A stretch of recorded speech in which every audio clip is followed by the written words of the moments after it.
Welcome back, everyone, to our Modern Day Mystery School. Our topic today we're going to revisit, before we move on, is symbolism, the language of the mystery teachings. Symbolism, the language of the mystery teachings. And symbolism is one of the universal keys to wisdom. This is from Volume 3, page 4 of Unfolding Consciousness, Exploring the Living Universe and the Intelligent Powers in Nature and Humans. That is you. This is a colossal 4-volume set by Dr. Eddie Bilimoria. And oh my God, finally, the ebooks are out, and I'm going to include links down below here for the Amazon UK and Apple, as well as the US Kindle link. They're only $24.99 in most local currencies, and that's been a long time coming. We've been waiting for those for a very long time.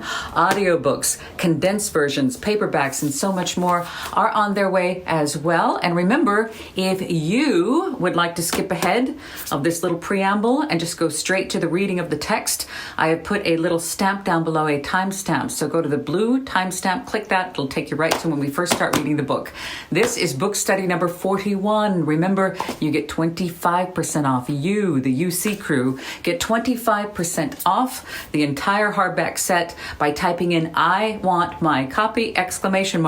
I want my copy! When you purchase from the Shepherd Walwyn website. So our yellow post-it study notes for today are: esoteric dimensions are not geographical compass points. I'm going to say that again. It's important.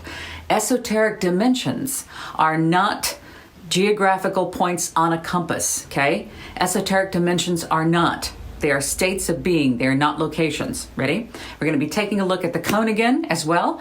And the power of symbolism lies in conveying multiple levels of meaning. Let's say that again.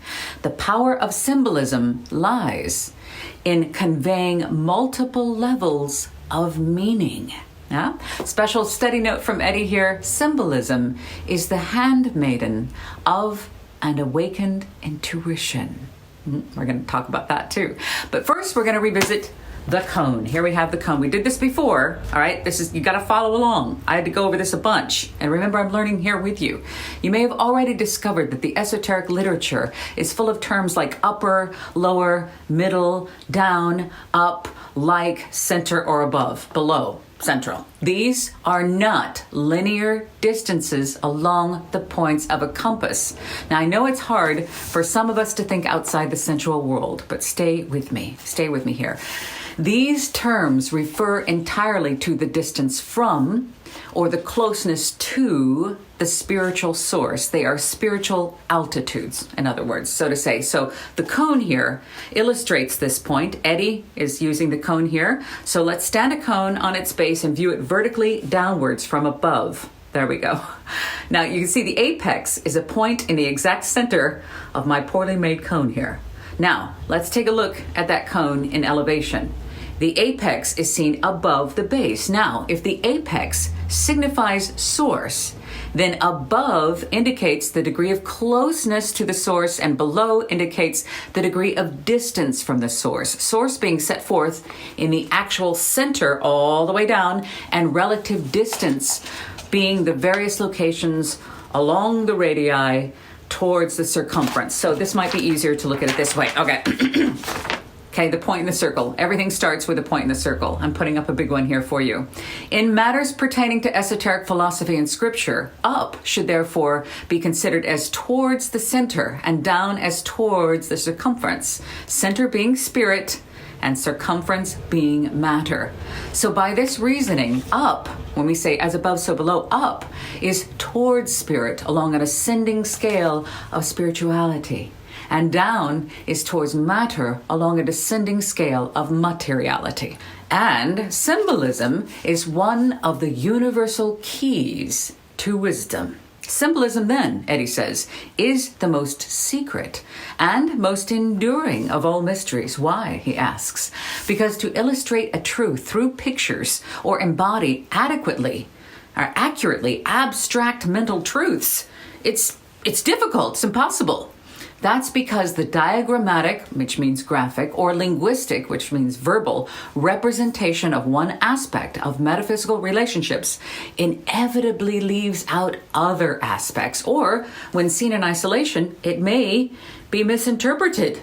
All right, maybe an actual contradiction of some other aspect. So that is so true. Therefore, the value of symbols whose primary attribute is that no fixed, which means dogmatic or authoritarian interpretation can be stuck to them. Can't be an absolute, right?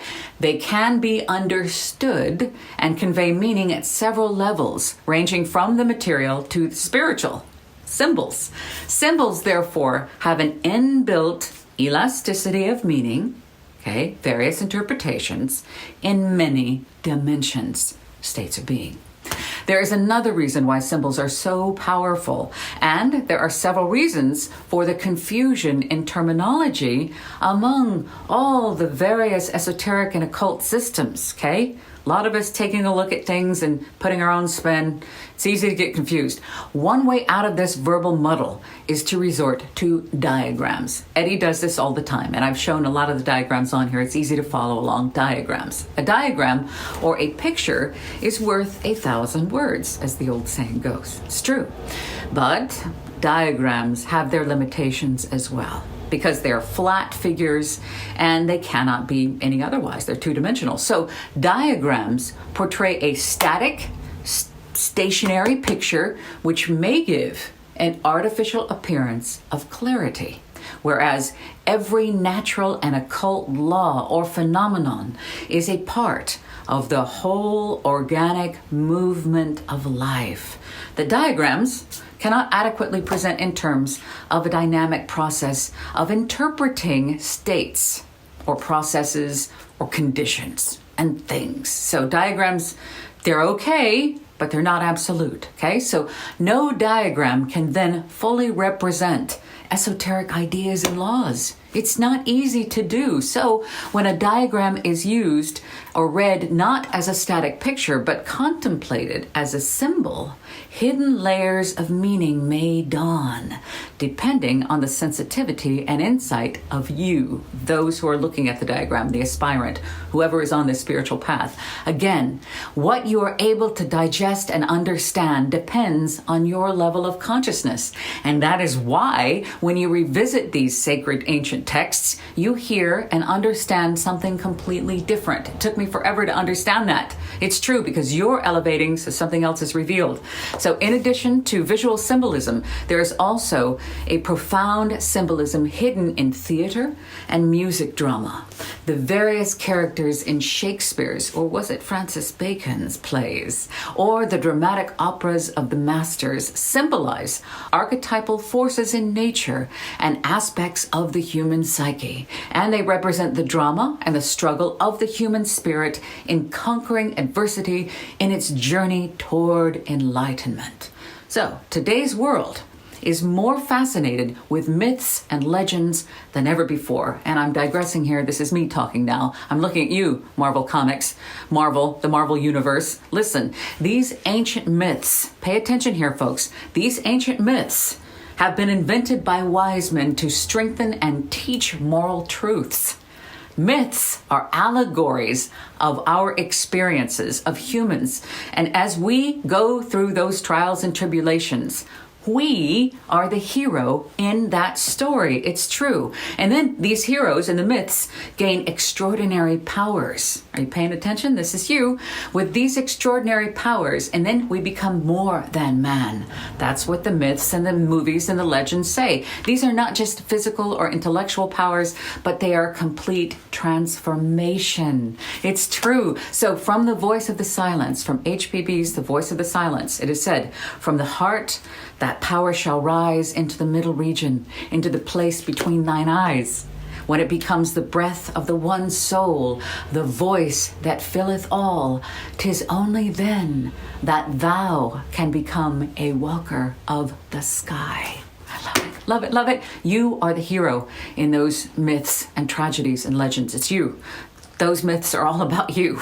So next week, we're going to go further into the power of symbols, myths, and legends that have withstood the test of time and have assumed a virtually archetypal significance in the collective psyche of mankind.